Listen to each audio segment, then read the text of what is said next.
Mayor, one of the things that you've been talking about over the last couple of weeks as part of reflection on your own term was how you have intervened in terms of safety and security of citizens, right? Hiring of more police, creating good work environment for your police, appointing of a good chief of police, and I've spoken to him on the sidelines of this campaign as well, right? But are you, in a sense, losing the war? Because if 600 buildings are hijacked, right? I mean, I can't even imagine 600 buildings in that place. I was shocked that 600 are hijacked, they're in wrong hands. No rent is not paid. The place is overcrowded and so on, resulting in what we saw in the CBD, chaos, where people just do what they please, including having to fight with law enforcement agencies. So give me a summary of what you would say to me about the state of crime in the city and whether or not you think we are winning the war. I think, JJ, I'll be lying to our residents if I would really pronounce that we are winning. I think because, and the reason why I would not really want to really lie to our people is the fact that as a city, I run a municipality with very limited competence in terms of overall fighting of crime. That's why I've raised this matter on numerous public platforms where I said and appealed to Parliament to consider big cities like the city of Johannesburg with over 5 million residents. It's one of the big cities in the world. I said, yes. Can't we be given the prosecutorial competency? We can be given prisons.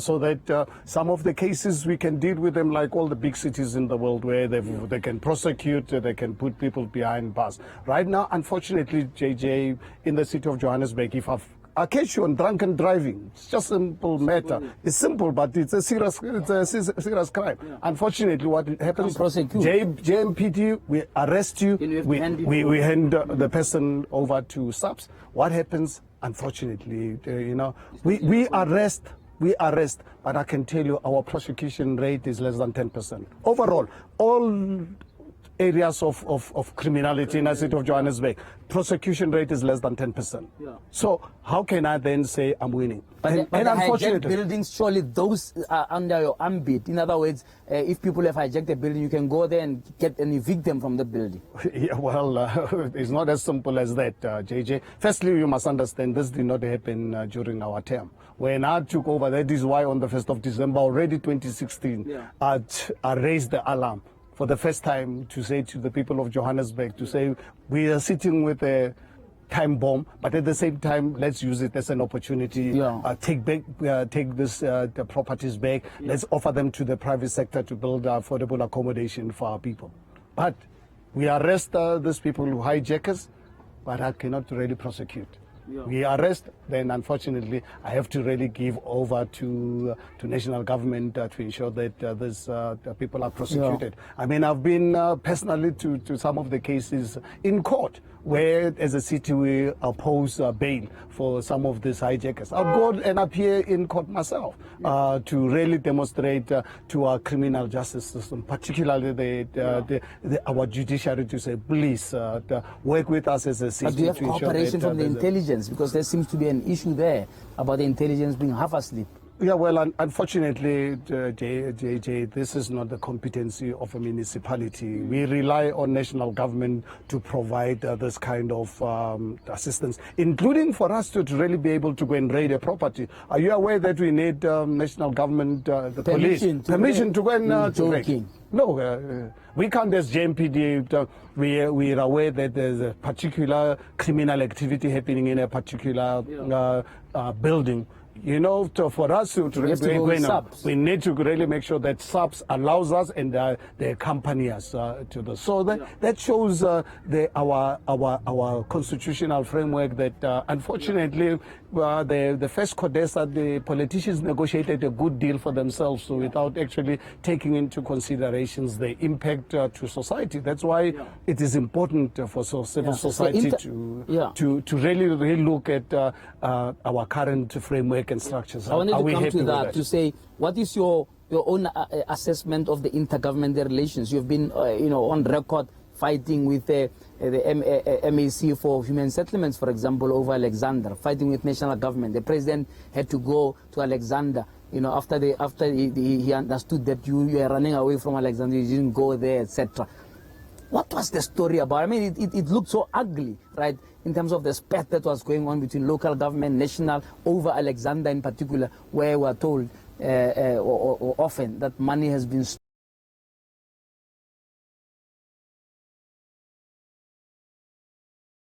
Everyone is aware that the ANC made it very abundantly clear from day one that they're going to collapse our government, working with COSATU, South African Communist Party, to collapse the city of Johannesburg. So yeah. I think this, for me, when they started attacking my administration, didn't come as a surprise. It's something that I knew and expected. And fortunate enough, as much as we might have weaknesses somewhere with some of the structures, but I think our constitutional framework is very clear around intergovernmental relationships. You can't, because you run the province or you run national government, that you can really decide in well, you're drinking, that you can put the city of Johannesburg under administration. And if you want to put the city under administration, make sure that you do your homework. Don't do your homework in Eshebin while you're drinking and there's music in the background.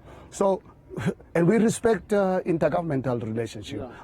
I've been prepared from day one to work with anyone who wants to work with us. But if you don't want to work with us, fortunate enough, we've got a constitutional framework to guide our relationship. But it seems like Alexandra is an example of the failure of the intergovernmental system, because there are the residents there, one day will blame you, another day they'll blame Makura, the next minute the president is also there. There seems to be a scramble to try and use it also as an example of delivery, whereas in fact, if you look at the squalor that people are still living in, it's supposed to shame all of you, whether you are national, local, or provincial. Without any doubt, JJ, I would agree with you. But at the end of the day, please, let's look at the Alexandra shutdown movement. I think this was something obviously orchestrated by ANC at a higher level. I mean, it is for that reason I refused to go, because it's something that came to my attention while they were still planning, because they forget that when you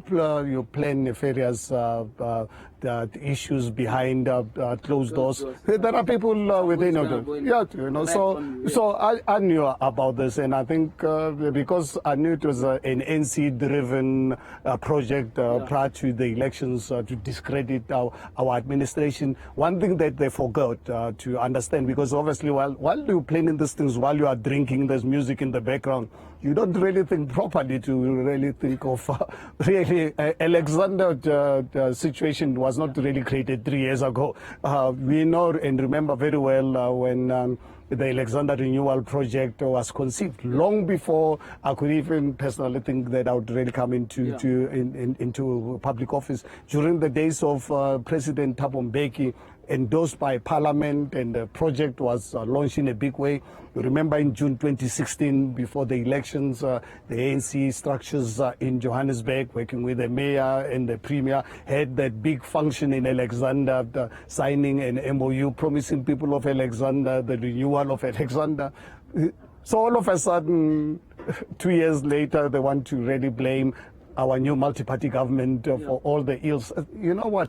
But people are not stupid. But there must be something for which you can take responsibility on Alexandra. Your administration flattened structures there, and you then went there and said to the people, "Oh, I'll rebuild these structures." Have you done that? Have you rebuilt those houses that were flattened by your city? No, it was flattened by city. Unfortunately, JJ, we operate in a very highly politicized environment. Please, I'm sure once the South African Human Rights Commission one day releases their report on really what really transpired, you will see this was a politically driven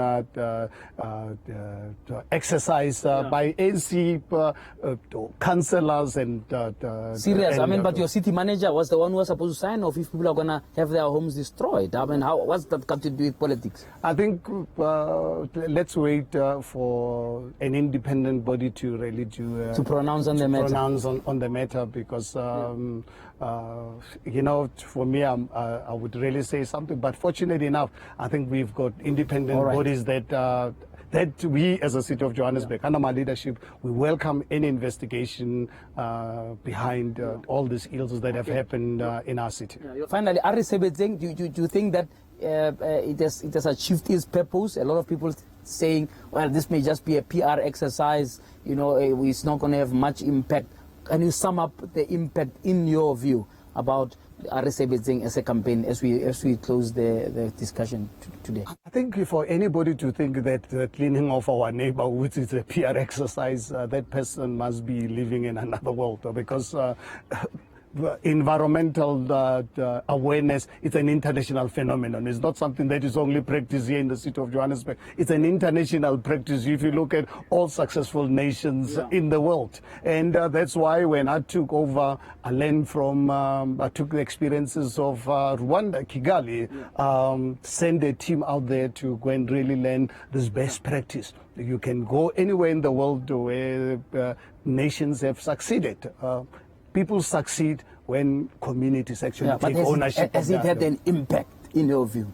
Well, I think it depends what one would really have an impact. But I think for me, Ari Sebetseng has been really one of the most successful projects ever in South Africa. It runs, like today we're in El Dorado Park. We've got 135 wards, we've got 7 regions. I can tell you, as we are here in El Dorado Park, all the regional the managers in all the 7 regions, they have the responsibility to run cleaning campaigns in their wards. What is actually quite unfortunate about that is that in some of the wards that are run by the ANC does not allow their ward councillors to participate.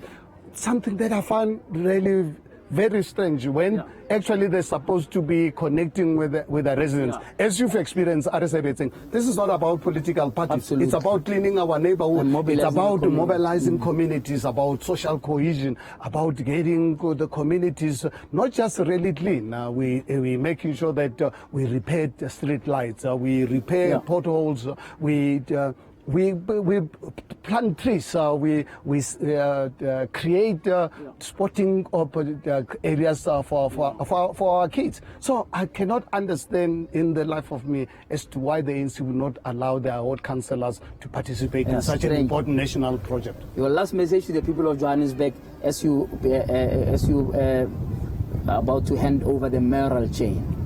Well, my message to people of Johannesburg, it is going to be a sad day for me to leave the office. However, we operate in an environment where you serve at the behest of a political party, and unfortunately the political party I was serving under made it impossible for me to continue. But I hope and really trust that whoever is going to take over from me will continue with the projects that we as a multi-party government has begun, and I hope that they can actually take it to the next level, because what we've started, it's not really the end, it's actually the beginning. This city is sitting with massive opportunities. We just really need someone who's committed to public service. Mayor Mashaba, thank you so much, and wishing you well in what you're going to do ahead of time. Thank you so much. All right. That was Mayor Herman Mashaba there, telling us about what he has been doing, what were his challenges, some of the successes, and of course you can give us your own view. Do you think Mayor Mashaba achieved what he set himself to achieve? What do you think he should be doing with his life? You can, of course, send us your views on #YourView on 405. Tweet us at JJ Tabane at Newsroom 405. But until we talk frankly again, God bless you.